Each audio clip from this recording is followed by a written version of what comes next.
Oke, baik. Perkenalkan, nama saya Tasya Elizabeth dengan NIM 2020 31232. Saya dari kelas Informatika F. Di sini saya akan membuat video UAS dari teknik kompilasi. Oke, yang pertama saya akan menjelaskan tentang syntax tree, left mouse derivation, right mouse derivation, top down parsing, dan bottom up parsing. Yang pertama ada syntax tree.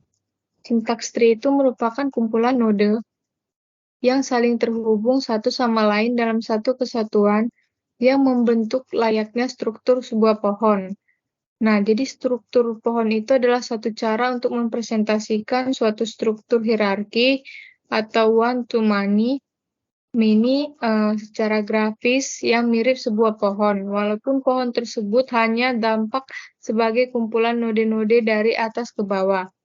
Jadi suatu struktur data yang tidak linear yang menggambarkan hubungan yang hierarkis atau one-to-many dan tidak linear antara elemen-elemennya. Dan penggunaan pohon diagram sintaks ini merupakan penggambaran bagaimana adanya hubungan hierarki antara komponen-komponen atau kata-kata yang terkandung di dalam sebuah kalimat. Nah, yang berikutnya itu adalah penurunan kiri atau leftmost derivation. Jadi simbol-simbol terminal yang terbentuk diawali dari posisi paling kiri, kemudian bergeser ke simbol sebelah kanannya. Nah, dalam penurunan ini dari paling kiri, jadi simbol-simbol terminal yang diproduksi dahulu dari posisi yang paling kiri, kemudian bergeser sampai dengan posisi paling kanan. Nah, sedangkan dia yang penurunan kanan atau rightmost derivation, itu merupakan simbol-simbol terminal yang terbentuk diawali dari posisi paling kanan, kemudian bergeser ke simbol sebelah kirinya. Nah, dalam penurunan dari paling kanan ini, simbol-simbol terminal diproduksi dahulu dari posisi yang paling kanan, kemudian bergeser sampai dengan posisi paling kiri. Nah, di sini ada soal. Yang pertama itu ada penurunan kiri. Nah, di sini kita memiliki dua variabel, yaitu variabel S besar dan A besar, di mana S besar ini memiliki dua turunan. Yang pertama ada A kecil, A besar, dan S besar. Dan juga ada A kecil. Nah, di sini variabel A itu memiliki dua turunan juga. Yang turunan pertama itu ada S besar, B kecil, A besar, dan turunan yang keduanya itu B kecil dan A kecil. Nah, di sini soalnya bisakah dari penurunan kiri ini dia membuat untaian A kecil, A kecil, B kecil, B kecil, A kecil, A kecil.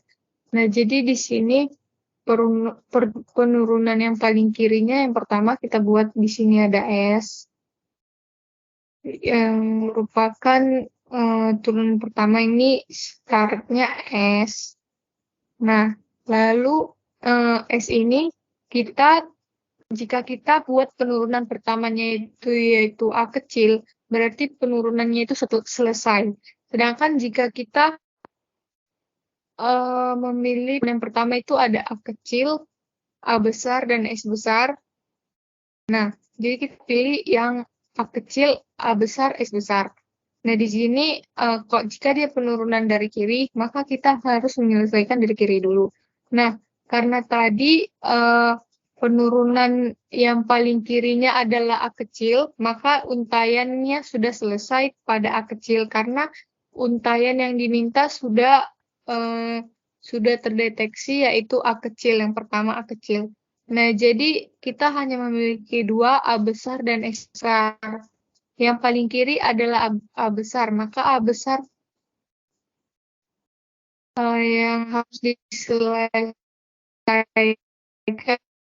duluan. Aku ada dua, S besar, B kecil A besar, dan B kecil A kecil. Nah, yang dipilih adalah S besar, B kecil, A besar. Kalau dipilih antara B kecil dan A kecil, maka nanti untaiannya itu akan selesai. Karena yang hanya dilanjutkan itu hanya yang memiliki variabel. Jadi di sini yang dipilih adalah S besar, B kecil, dan A besar. Nah, di sini ketika sudah dipilih, maka kita akan menyelesaikan dulu yang bagian kirinya, yaitu S besar. Nah, di sini variabel S besar, kita lihat turunannya, yaitu jika kita pilih antara dua turunan A kecil, A besar, S besar dengan A kecil, maka kita pilih A kecil saja. Karena pada untayan kita bisa lihat di untayannya adalah A kecil, maka kita pilih A kecil. Nah, langsung setelah itu yang kedua ada B kecil. Nah, kita tidak usah lagi melanjutkan karena untayan ketiganya adalah B kecil. Nah, jadi yang kita selesaikan adalah A besarnya. Nah, jika kita pilih A besar, itu ada dua turunan, yaitu S besar, B kecil, A besar, dan B kecil, A kecil. Nah, jika kita lihat pada untayan itu ada B kecil dan A kecil. Jadi kita pilih penurunan yang A itu turunan yang kedua, yaitu B kecil, A kecil. Maka langsung kita buat. Nah, jika pada turunan itu sudah memenuhi untayan, maka kita tidak perlu lagi melanjutkan penurunan. Ataupun jika turunannya itu bukan merupakan variabel, maka kita tidak perlu melanjutkan turunannya. Nah, yang sekarang kita akan menyelesaikan yang bagian kanan, yaitu yang tadi kita sisakan, yaitu S besar. Nah, jika dilihat untayan yang terakhir adalah A kecil, maka pada variabel S besar kita bisa lihat dua turunannya yang memenuhi untayan adalah A kecil. Jadi langsung saja turunan dari variabel S besar adalah A kecil. Maka di sini bisa kita lihat untayannya sudah memenuhi syarat, yaitu A kecil, A kecil, B kecil, B kecil, A kecil, A kecil, AA, BB, AA. Nah, yang berikutnya adalah contoh turunan yang paling kanan. Nah, jika dilihat turunan yang paling kanan ini adalah kita menyelesaikan dulu turunannya itu dari kanan. Nah, jika kita lihat di sini ada turunan dari variabel S, yaitu A kecil, A besar, dan S besar. Nah, yang pertama kali dikerjakan adalah yang paling kanan. Nah, jika dilihat pada untayan sebelumnya, kita mengerjakan yang S besar dulu. Nah, untayan yang paling kanan adalah A kecil. Jadi, pada variabel S besar ini kita lihat penurunannya yang memenuhi syarat untayan adalah penurunan kedua dari variabel S, yaitu A kecil. Nah, jadi di sini A kecil. Lalu penurunannya itu selesai karena dia sudah memenuhi syarat dari untayan. Nah, yang kedua di sini ada A besar. Nah, jika A besar kita lihat kita memilih S besar, B kecil, dan juga A besar. Nah, yang paling kanan dari penurunan pertama itu adalah A besar. Nah, pemenuhan untayan A besar ini memenuhi syarat itu yang penurunan kedua, yaitu B kecil dan A kecil. Jadi kita pilih variabel A itu yang B kecil, A kecil. Nah, jika dilihat yang ke sebelah kiri itu dia B kecil. Jadi tidak usah dibuat penurunannya lagi karena pada umumnya yang dibuat turunannya itu hanya yang berbentuk variabel. Nah, jadi kita pindah ke yang sebelah kiri, yaitu S besar. Nah, jika dilihat dari masing-masing pohon sintaks itu sudah memenuhi syarat itu AA, BB. Nah, jadi pada variabel S ini yang memenuhi syarat penurunan adalah A kecil. Jadi kita pilih A kecil. Nah, lalu sudah selesai. Kita masuk ke yang paling atasnya, itu yang terakhir, yaitu ada A. Nah, karena A sudah memenuhi syarat, maka tidak usah lagi ada penurunan. Maka di sini penurunan kanannya sudah benar, itu dari AA, BB, AA. Nah, yang berikutnya ada top-down parsing. Jadi, konstruksi pohon sintaks yang dimulai dari akar atau root dan dilanjutkan turun ke bawah menuju daun atau lem. Nah, jadi top-down parsing ini dapat digambarkan sebagai usaha untuk mendapatkan derivasi leftmost untuk suatu untaian input, yaitu derivasi untuk mendapatkan untai tertentu dengan cara melakukan derivasi terhadap non-terminal terkiri. Nah, pada pembagiannya itu ada dua, yaitu TDP full backtracking atau brute force method, yang merupakan kelas metode parsing yang menggunakan produksi alternatif jika ada ketika hasil penggunaan sebuah produksi tidak sesuai dengan simbol input, penggunaan produksi sesuai dengan nomor urut produksi. Sedangkan TDP without backtracking atau recursive discrete parser itu merupakan salah satu cara mengaplikasikan bahasa bebas konteks untuk melakukan analisa atau suatu source code.